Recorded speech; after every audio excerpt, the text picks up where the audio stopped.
Hello, hello. Hola a todos. Hola amigos, amigas. Welcome to Lima, Peru once again. Welcome to today's lecture, today's event from home. It is absolutely a pleasure to have you really today because I have created this event with lots of love. And as always, I put love in my events. But this one in particular is important because I think many people don't know about the African influence in Peru. So today we're going to talk about this part of the story is one of the untold chapters of the history of Peru. And well, having your presence today means really the world to me. My name is Vanessa Vasquez. I am your Lima City tour guide, and I love to talk about history. It is not just a hobby for me, it is not just a job for me. It is something I love. I enjoy researching since very young. So today we're going to talk about specifically the African influence in Peru. Thank you so much, Cari. Muchas gracias. Thanks for the tip support. Gracias, amigos, for your participation and for being here today. Also, I highly appreciate your tip support. As you know, it helps not just me, your local guides, me in the case of Lima. It also helps Heygo to continue existing because we are not paid by Heygo. We are paid with your generosity, with your tip support, and Heygo as well. Also, if you like to support, the guys of the platform, and you would like maybe to support me a little bit more, you can maybe think about becoming my sponsor. A sponsorship program is a great way to adopt channels and help us creators of these events, guides, content creators to continue creating for you.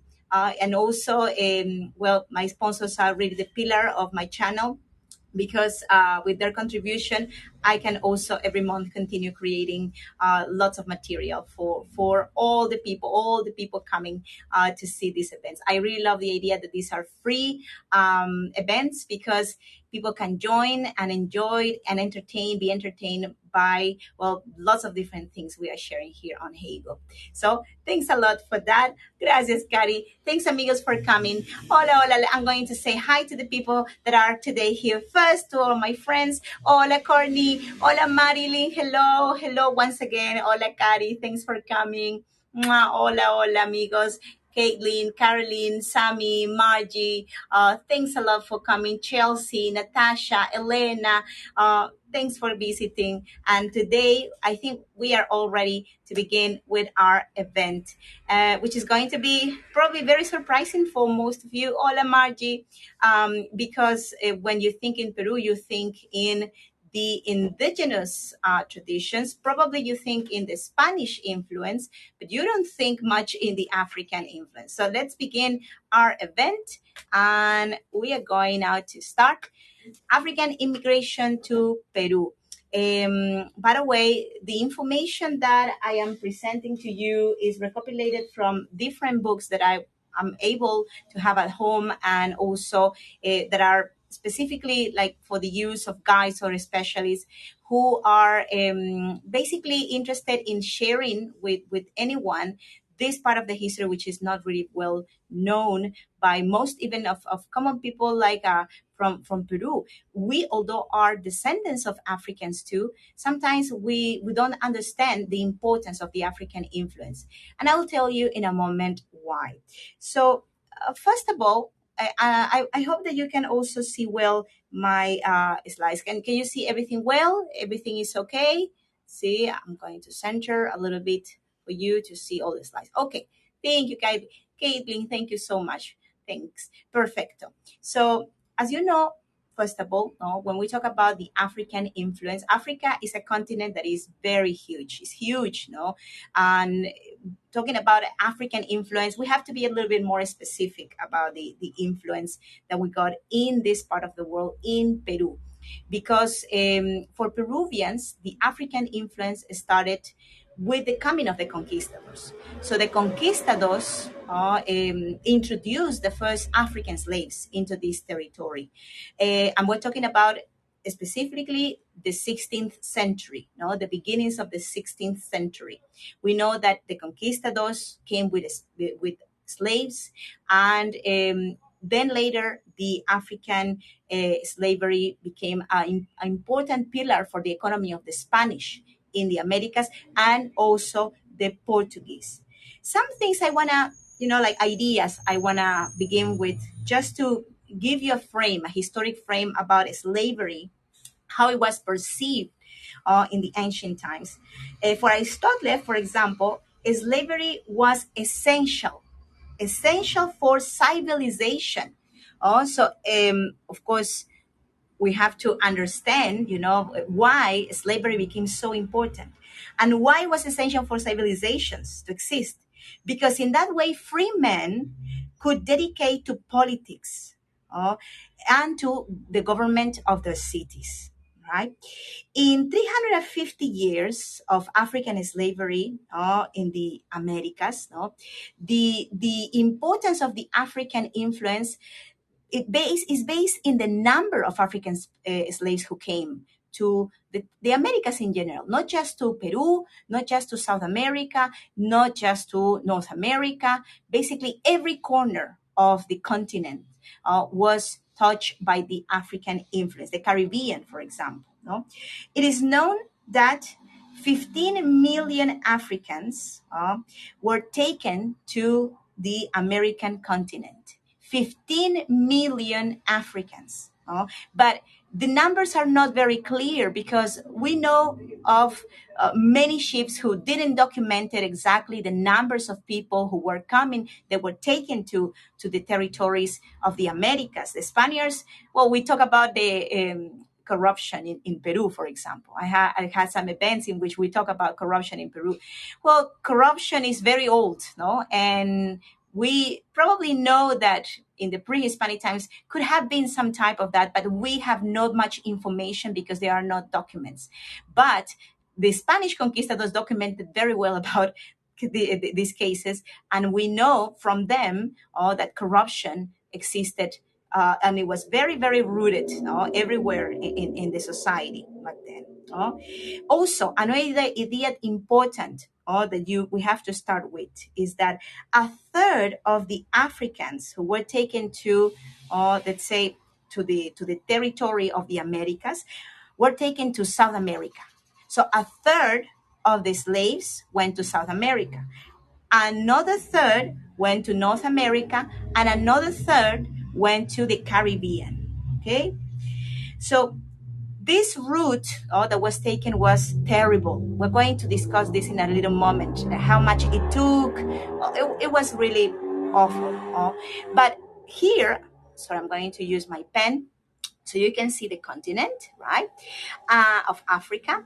The territories from where most of the Africans who came to Peru came from were Angola, Congo. Also, this territory here, Guinea, for example, this section, very important section. And also we had black men from Africa, from Mozambique.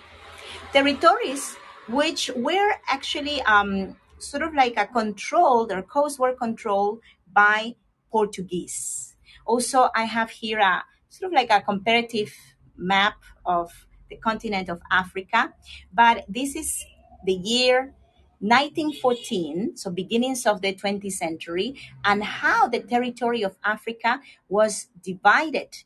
Which ones were the countries who were in control of those territories?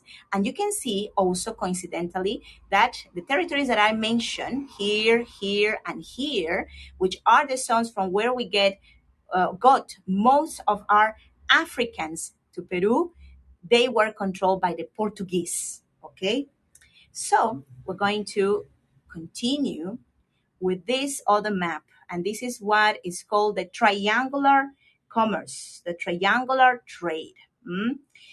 Also, some important things before we go to the trade or triangular trade. No, 1 in 15 slaves tried to revolt on board on the ships, right?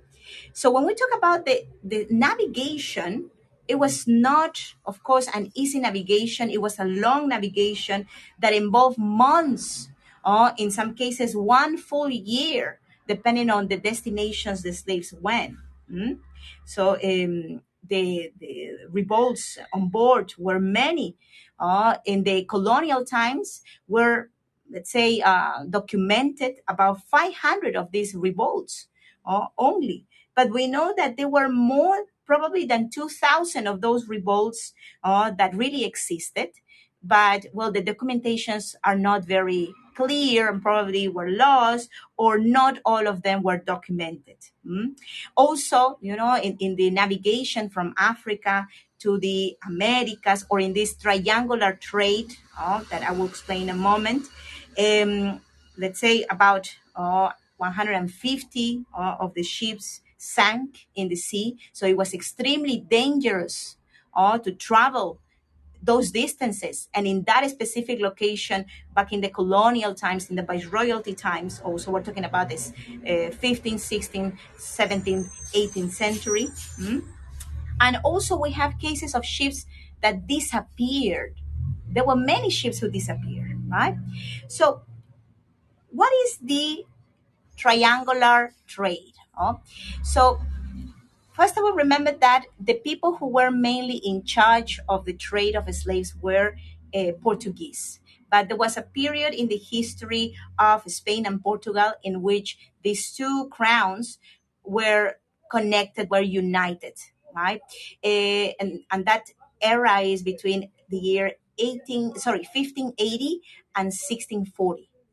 So that is the time when we had a very important connection with the Portuguese, and we got, of course, the Spanish colonies benefited from the products and also goods like slaves that the Portuguese had access to, right?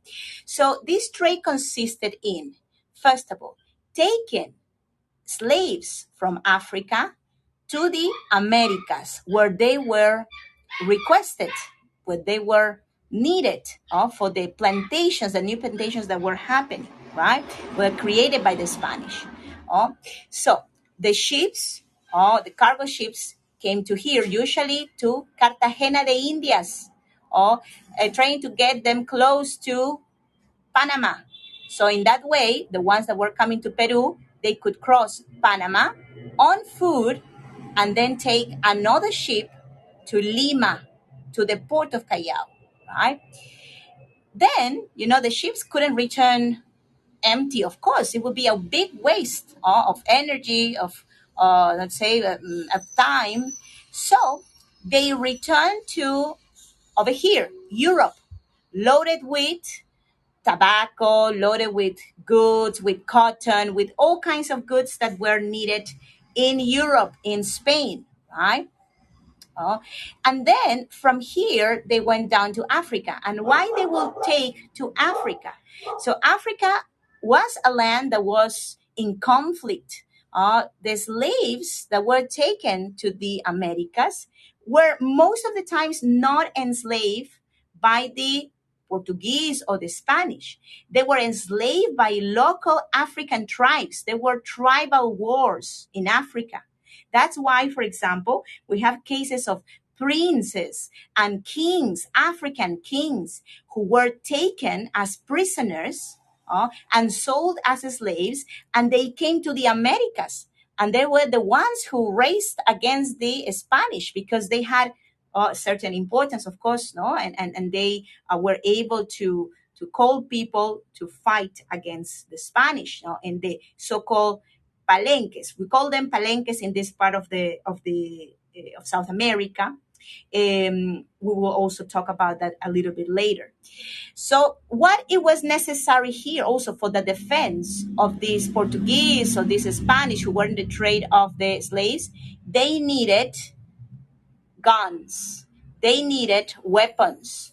So for the defense. So that's what from here was taken here. So that is the triangular trade. Okay. Is this very clear, my friends? Is this clear?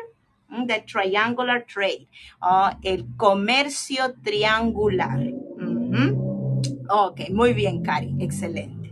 Uh, and here you can see also, I will move a little bit lower the camera so you can see the distances between these territories. No, what a huge distance.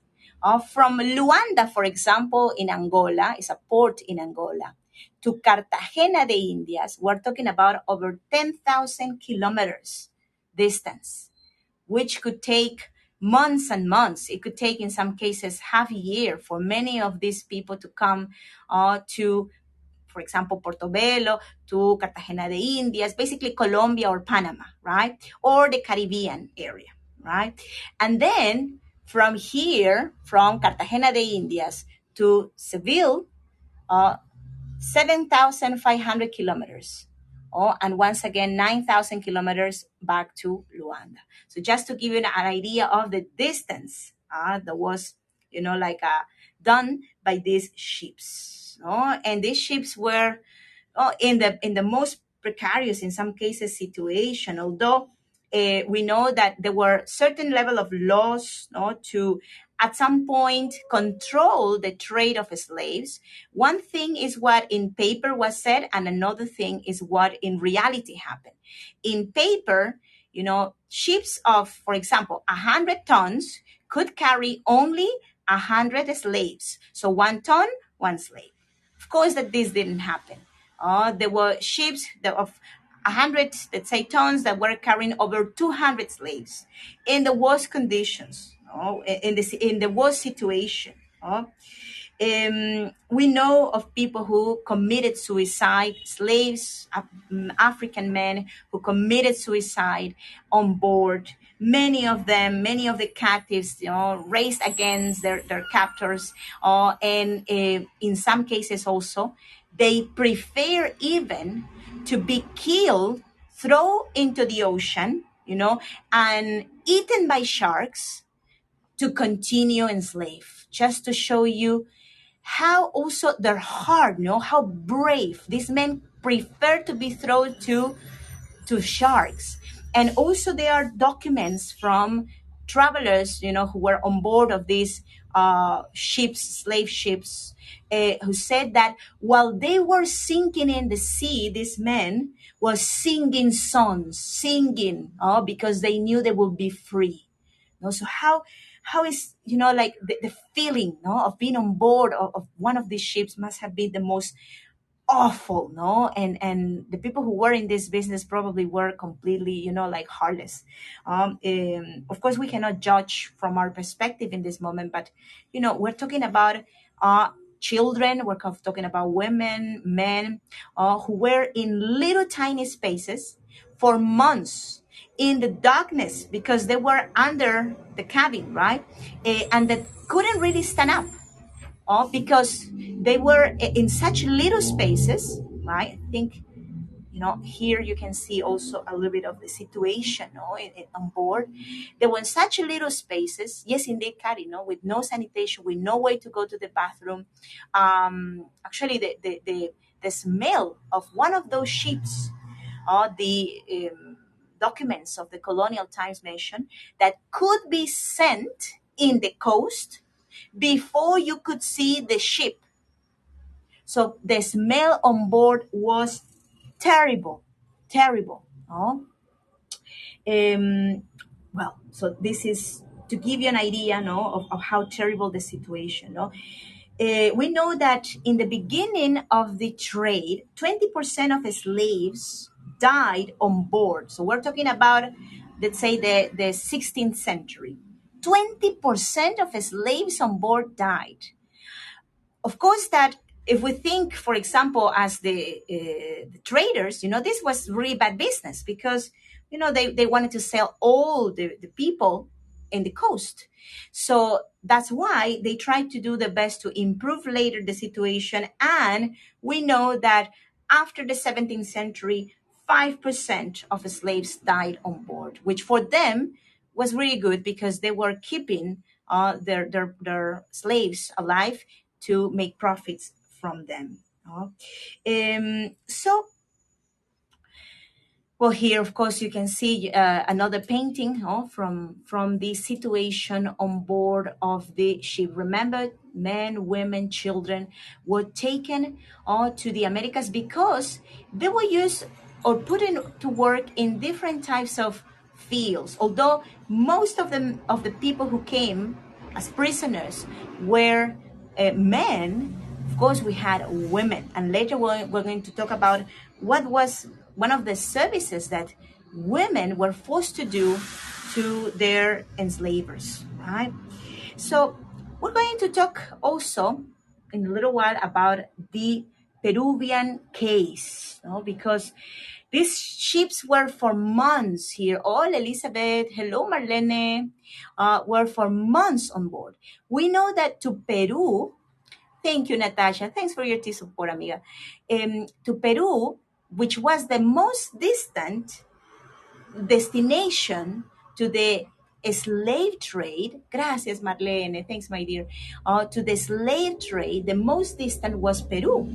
Because keep in mind, the ships had to come from Africa, let's say, an example, Luanda, the port of Luanda, to Colombia, Cartagena de Indias, be deloaded, probably then in other transportations, go to Panama, Portobello, deload there. They were taken to walk. They were tied to big, like a trunks, walking that jungle to the Pacific, and then they were taken on board to another ship, right? So the situation of many of them also forced them, as I said before, even to commit suicide. So this is another one of those paintings from that time. So about the Peruvian case, we know first of all that it took approximately 1 year to the slaves to come finally to the port of Callao in Lima. Mhm. Marlene, Marlene, indeed, the most of the African slaves who came to Peru were from, let's say, from that part of the coast of Africa, but most of them were Congos, were from Angola, and from the Guinea, right?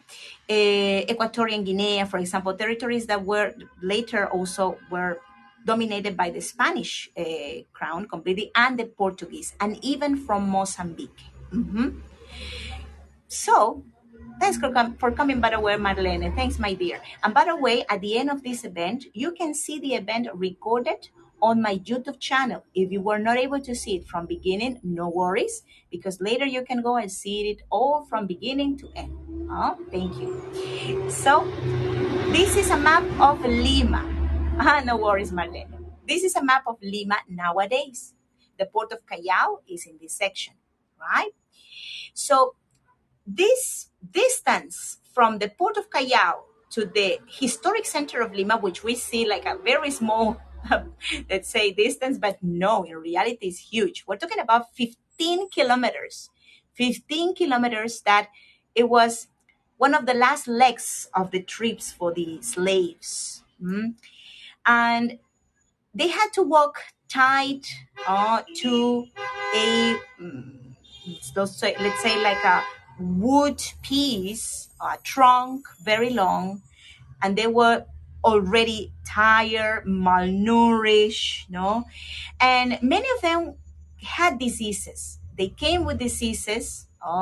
They got diseases on board because remember that they were, in a small sections next to other people who could be, like contaminated of diseases, maybe leprosy, maybe some type of endemic disease from their locations. So it was necessary before they were taken into the city of Lima to put them in some level of, aside, sort of like I got, the word is gone, like in a space, in isolation, I think would be in isolation, right? So in that way, they would check on their health condition. And it was also important that if they were not looking good, of good appearance, that time of isolation and separation would be fundamental for the traders, because they could feed them, make them look better, cure their diseases or their wounds.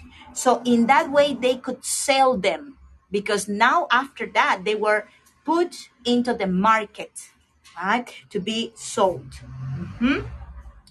Um, so Peru took a very active part in the slave trade early. Which ones were the countries who were very active in the slave trade back in the 16th century, for example? Mexico and Peru. Mexico and Peru, both colonies of Spain. And we can also add a little bit later Brazil. Brazil got a lot of slaves, but later than Mexico and Peru. So when no other territory, conquest territory in the Americas, had any connection with African slave, Peru and Mexico had. What this means, amigos, okay, I want you to keep this in mind, very important. So Lima and Peru in general has a lot of African influence. But most people, when they come to Peru, they say, Vanessa, you talk about the African influence, but I don't see any African people walking in the streets. And the answer is easy. Our Africans were here 500 years ago, amigos. The latest 300 years ago. We mixed with them. They were not separated permanently. In the beginning, yes, of course, like in other parts, like in North America, like in maybe Brazil, let's say like in the Caribbean. But later we mixed. So our African ancestry is older in this part than in other sections. And when we withdraw from the importation of slaves, North America started to do it. The Caribbean started to do it. Well, Cuba, for example, all the Caribbean area. Brazil also was already in there. So that is the biggest difference. And that's why it is so important, the African influence. So in Lima, you will see lots of people who identify as Afro-descendants, and they don't look Afro-descendants. But the great-grandfather, great-grandmother, like me, my great-grandmother was mulata, was black. But I don't look to most people Afro-descendant, but I am. So yes, Carrie, indeed, I do agree with you with your words, indeed. And why it's important to talk about the Afro influence? Because it explains who we are. Because each group came with their own tradition and culture. Okay, so I'm sorry that I got stuck in this picture. This is the map of Lima. This is walled Lima, the city of Lima in the colonial times. In the, let's say, at the end of the, or middle time of the 17th century, the 1670s, Lima started to be walled, right, for protection.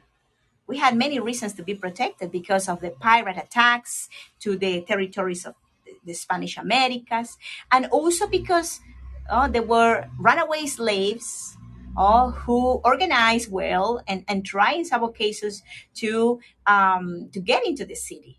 So it was necessary to protect the city, as most of the cities of that time were protected against attacks and revolutions. So this is Lima, and we're going also to see a couple of things that are important here. For example, this is Lima. And can you see this section here separated outside the walls? You can see the river. Muy bien, Marlene. So you can see the river here. And this was, the river that actually ends in the port of Callao, right? So imagine the slaves were walking tied to these, like trunks, walking 15 kilometers, but they didn't get right away into Lima. No, they couldn't, because they could have infections. So they were taken to here. This section here, amigos, was born as a zone where the slaves could be put in quarantine. That's the word I was looking for. In quarantine, right? For some days, for some weeks, in some cases, until they got better, right? And then later, after they were completely, like clean and fed, and cured of diseases, if they had any, they could go to the city, and in particular, go to this church over here. This is the church of the Franciscans. And the Franciscan church was where the atrium of the church was where the first black market, the, let's say, African slave market, existed in Lima. Isn't this crazy? Outside a church. Here, in the section where you can see this big plaza, this is the main square of Lima, the cathedral is over here. We had the market of the general products, such as the, fruits and vegetables, but the slave market was here in the outside the church of the Franciscans. And this is the way how that church looked like back in the time when we had the slave trade. It looks pretty much the same nowadays, by the way. It hasn't changed much. The only thing that has changed is the appearance of the entrance, right? This was the atrium where the slaves were sold to the higher bidder. Mm? So, it's important to see that the slaves were fundamental for the conquest of Peru, because we know that about 2,000 slaves participated in the conquest of the Tahuantinsuyo, the kingdom of the Incas. But they were not given their freedom. They were continued, treated, as slaves. They didn't get any benefits from that. They were forced to go with their owners, right? Their masters. Mm? So the conquest was possible also because of the black slaves, the help of the slaves. So, here is where they were exposed.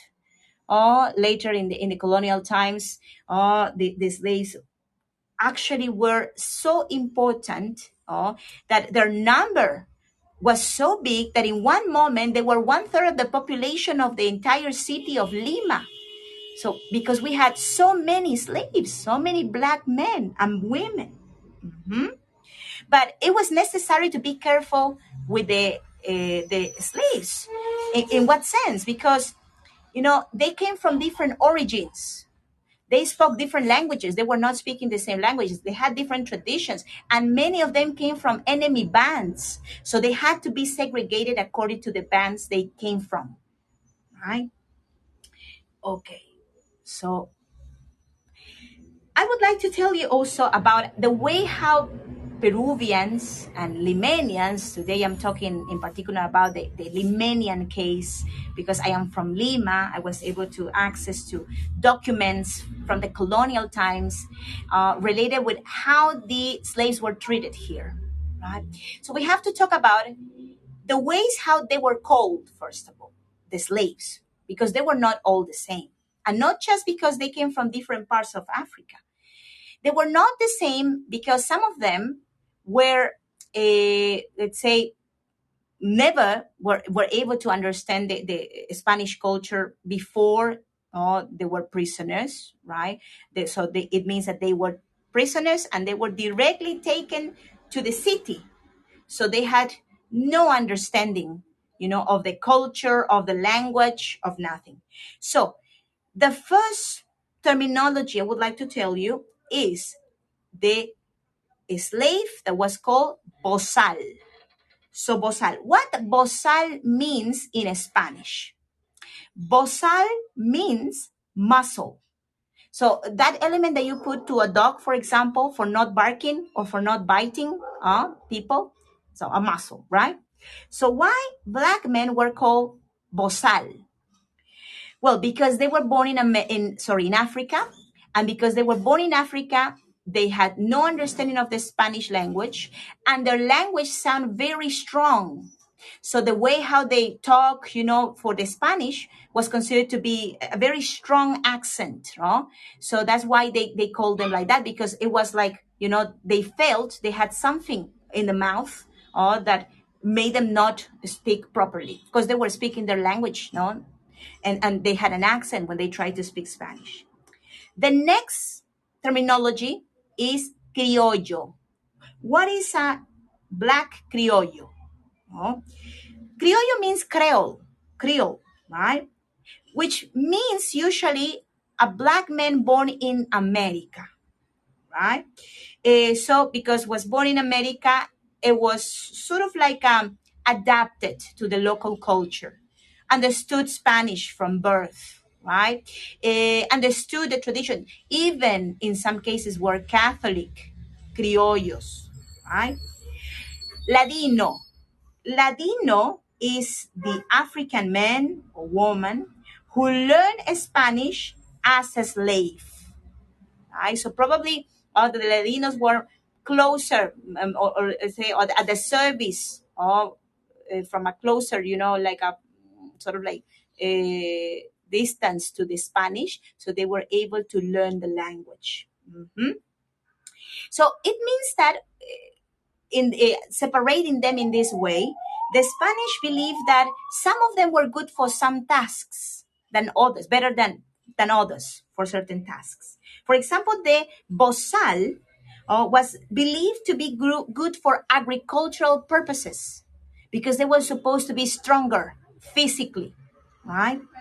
But the criole or the creole or criollo was supposed to be better for domestic jobs, for works at the houses, in the cities. Mhm. Yes, Marlene, of course, indeed. Also, some of them were directly going to the hacienda houses. Some of them were going directly to the job at the houses in the cities. In the cities, they could prosper also. They could even win their freedom if they were able to make enough money to pay for their own freedom. But it was really difficult. So most people were not able to do that. Hmm? So in the markets, in the markets, when they were sold, you can imagine, these big sort of like atriums, sections, pedestals in which they were standing up, and the people who transported them to here, they were mentioning elements about them, that they were muscular, they were big, strong, right? Attributes, highlighting the attributes of the person. So here there are three words that were used commonly in this, like when they were beaten, I think it's called in English. No, so when they were asking for the higher bidder, right? So the first one, tacha. What is a tacha, or what are tachas? Hmm? So the tachas are physical or mental defects of the slave. For example, in the documents that were made when the people were buying slaves, because there are lots of documents, everything was documented back then.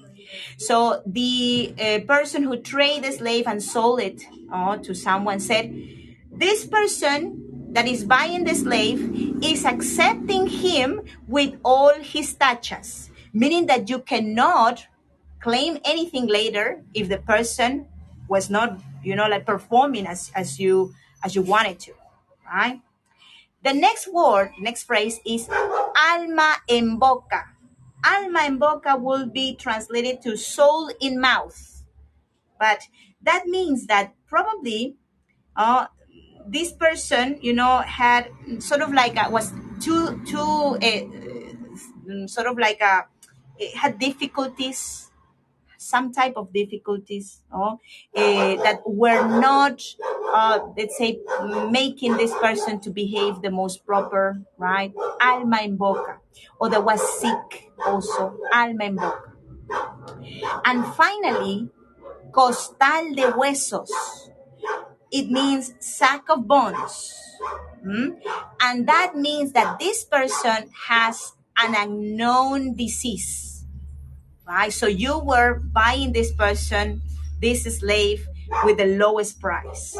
And these people, of course, had lots of, physical marks. These mugs were made by the carimba. The carimba was an iron, like heated up in the fire with the design of the, let's say, the name, or could be the first letter of the name of the owner who was buying the slave. Branded. Thank you, Marlene. So that was the carimba. We will see a carimba in a moment.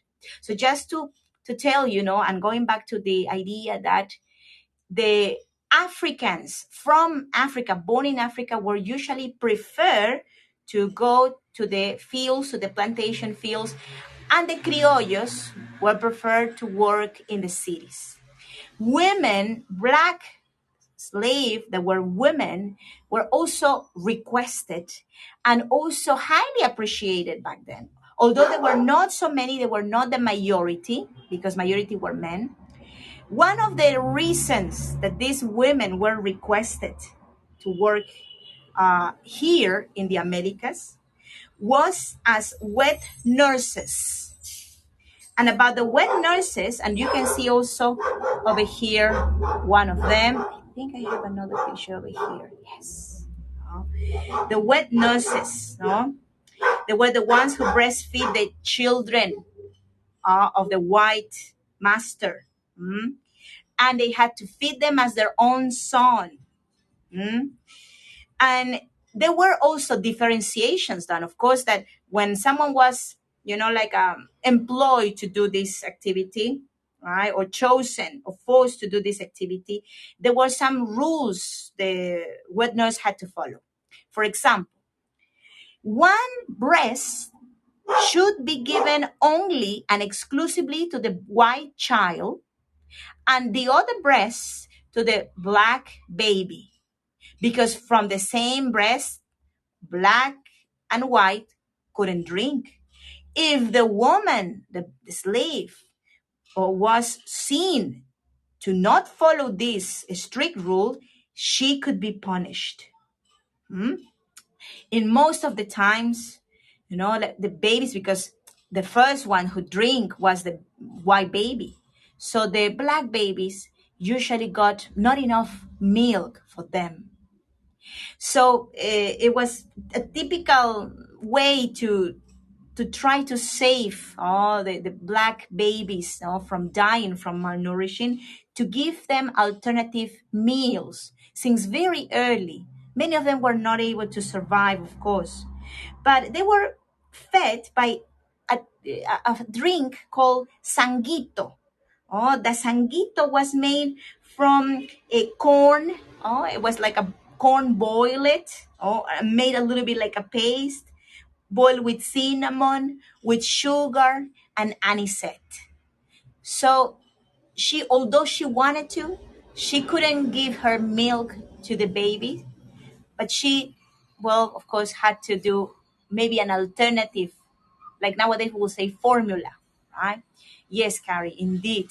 And imagine not seeing your own baby probably been dying because you were not able to give enough milk to the baby. And they were not just working exclusively as as wet nurses.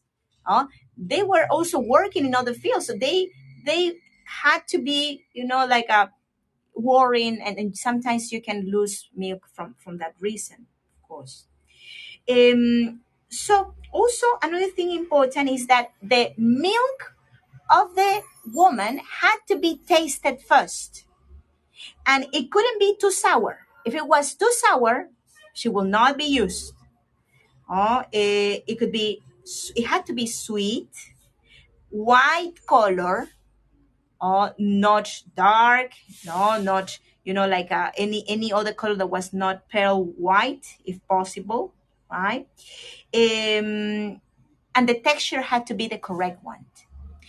I wanted to know, Carrie, what a good question. In the documents that I've been able to check, there is no information who tasted the milk, but probably other slave was able to taste, and she was entrusted probably this work. So she will say if the milk was the right one for the baby, right? So also back in the colonial times, they were women who tried to work as wet nurses. Even poor white Spanish women tried to do that, and mestizo women, mixed blood women tried to, but always the favorite milk was the one of the black women. Black women had the fame of having very good quality of milk. Mhm. So, yes, Carrie, indeed, no? Interesting. So here I wanted to give you an idea of the stratification in the colonial times of the different ethnic groups that we had in Lima, in Peru, in which the Spanish were, of course, on top as the leaders.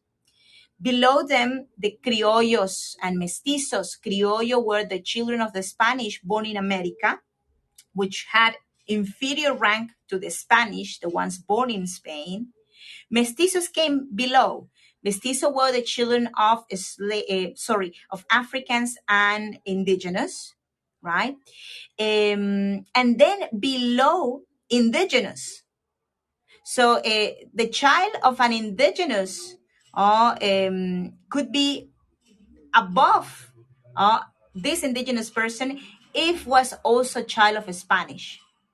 And below in the social classes, we had the Africans, the Mestis, the Mulatto, the Sambos, all the different groups that came from the African slaves. Mhm. This is the karimba, by the way. This terrible, like a tool that was used to mark not just animals, like cows, for example, and it still is used in many many towns, little towns in the Andes, in the country. Also, people, and we know that the carimba was usually applied to the back, in the back. It was like hot iron put in the back, in the skin of the back of the slave, to mark the letter of the owner of the slave. We know of some cases that a carimba was put in the face of the slave. So, because in some cases the slaves were runaways and they were recovered.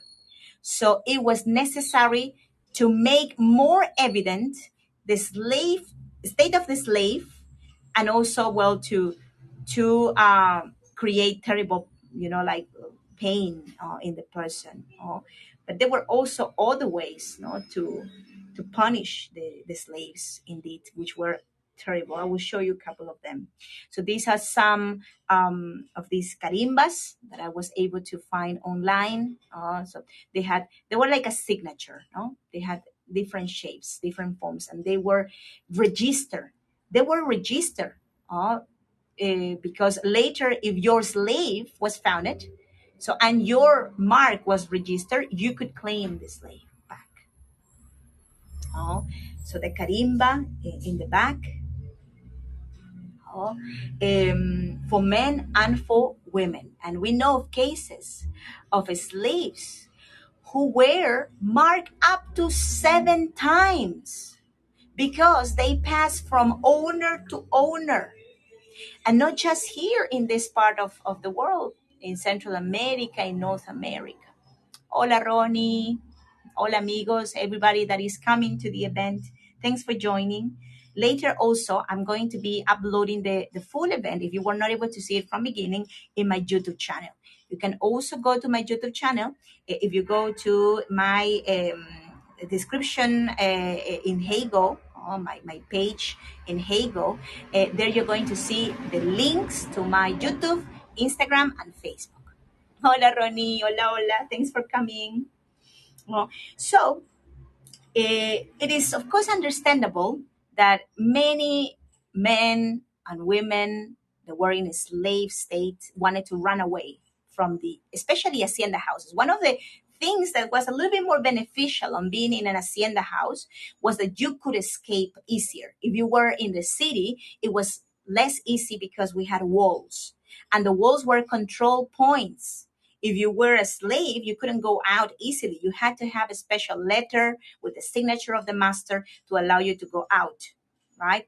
But if you live outside, well, you could escape, and you can go to what we call palenques. In Brazil, my dear friend Sayuri, she also has a special tour about the African influence in Brazil. Very, very beautiful event. I've seen it a couple of times. And she talks about the quilombos. Okay, so both names are correct. In Brazil, they were called quilombos. In Peru, they were called palenques. So these were places of resistance that were in locations that were quite distant from the civilization, where the slaves were organized, and they even chosen their kings and their leaders, right? We know of palenques that were very big. Some of them even that had up to 200 men that were all runaways, right? But they didn't last long, unfortunately. In some cases, up to 70 years, the longest we know. But then they were handed, and killed in some cases. The leaders were always killed. And if you run away, well, you will be punished. Like there were different kinds of punishes. For example, the first time you escape, you could be beaten like with 100 lashes, or like as a way or to, like scare you, not doing away again this, no. So 100 whippings, right? And also in the wombs, were put key lime juice, pepper, chili, all kinds of things that will make you feel like tremendously in pain, as a way to punish you, right? If you escape it from, your place to go with a woman, you know, you could be castrated. Castration was also another way of punishment for black men. Uh, you could be cut one foot if you again try to escape and you were found it. So one of your feet will be cut off. You could be exiled in some cases, or you could even be decapitated. Hmm? And all of these were punishments that were supposed to be exemplar for others, not to do it. I was able to find this picture online of a case of a black man from North America. We don't have pictures of our black men. We have paintings also. It's a very famous picture, Marlene, yes, indeed, with Peter, no? Men who also fought united, to fight against, the group of the South, in the United States, if I remember. So, well, here you have an example of these atrocities, that happen everywhere, in the Americas and in so many other parts in the world where African men and women were kept as slaves. Mhm. Another punishment besides, the ones that were like being whipped. For example, this one here, which is terrible. It was covering with honey, the body of the slave, that was all, with a cord, for the flies to come over. Enmielamiento, it was called, because miel is honey. So it was covered in um, let's say in honey. No, I was able to find also some in the newspaper, some columns in which people were selling their slaves. For example, venta de esclavos. There was a section like when you go to, cars on sale, it was slaves on sale, right? And this is from the beginnings of the 19th century, in one of the newspapers of that time. So one black woman, una negra, for example. And it says, for example, in this section, with abundant milk. Also, she's excellent with the laundry. She irons very well, planchadora. She's excellent cooking. So sorry, she's in the beginning of cooking, so she's not really that great cooking. She's young, she's healthy, and has no tachas. Oh, so she's in perfect condition, right? We see here a black woman on sale, huh? Because the owner doesn't need her anymore. She is from Congo, right? She has 20 years old. She has a baby of 11 months. She's healthy, no tachas. Uh, she's very humble, very good worker, right? And she just had one owner, right? And other also, all the different these announcements that are requesting, black workers. Hornero is the one that makes the bread, for example. We oh, look at this one here. Rent, alquilo, a black boy of 10 or 20 years old for services for a single man. I don't know what kind of services. um, well, who wants to have him, like have to look for my address. Right. So incredible, right?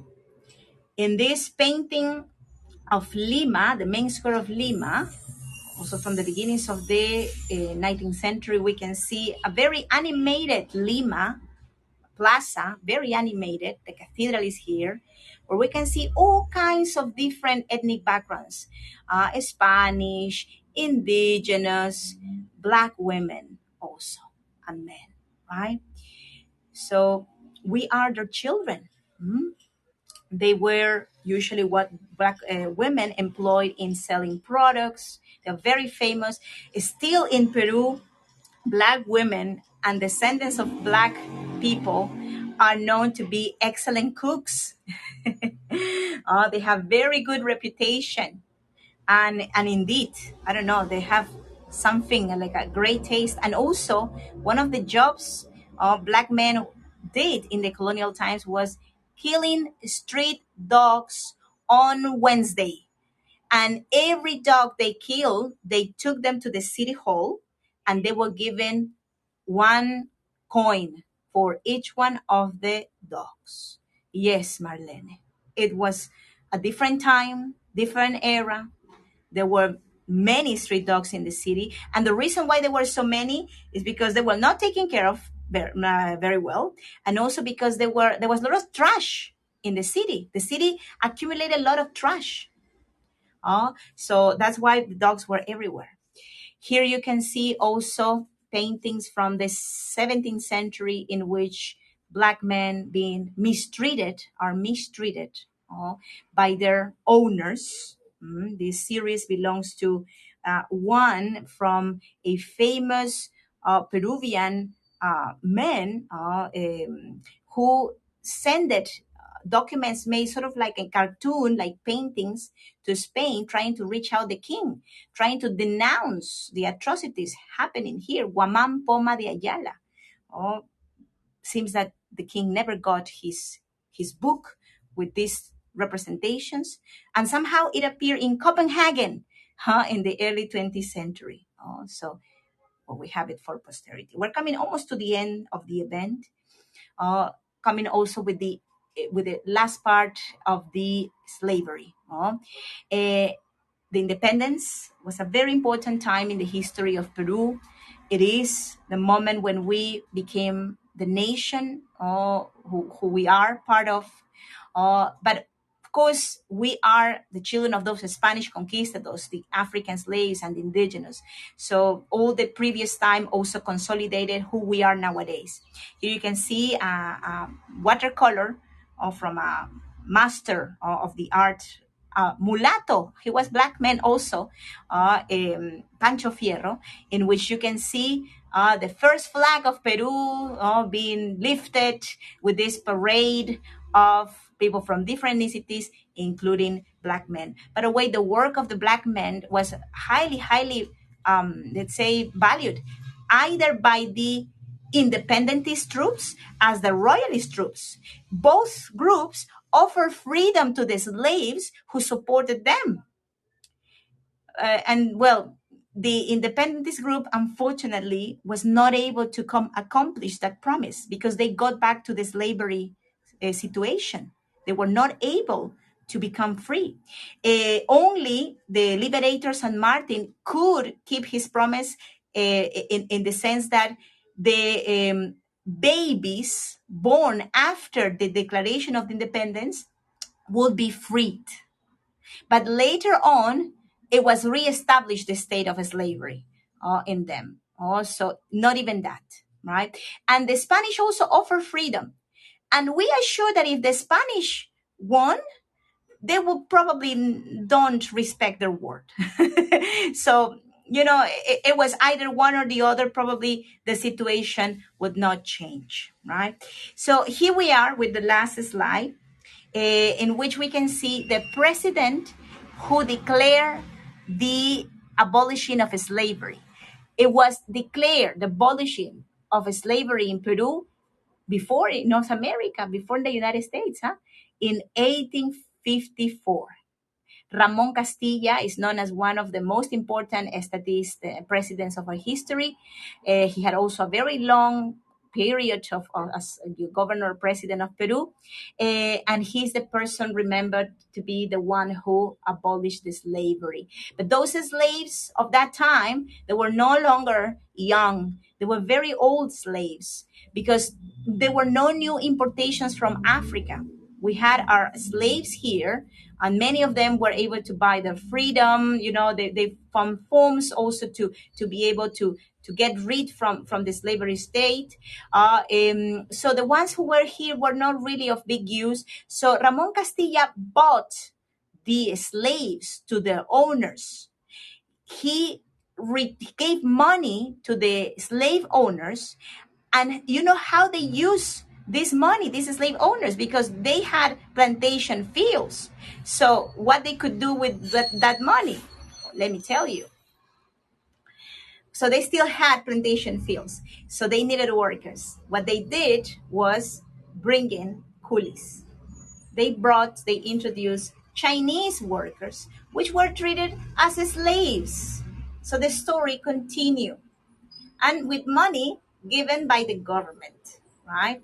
But that's all part of another chapter of the history of Peru. Thank you very, very much for coming to this event. I am really happy that you came until the end with me through this sort of like a timeline, this chronology of and the story that is one of the untold histories of Peru, of the African presence in this territory.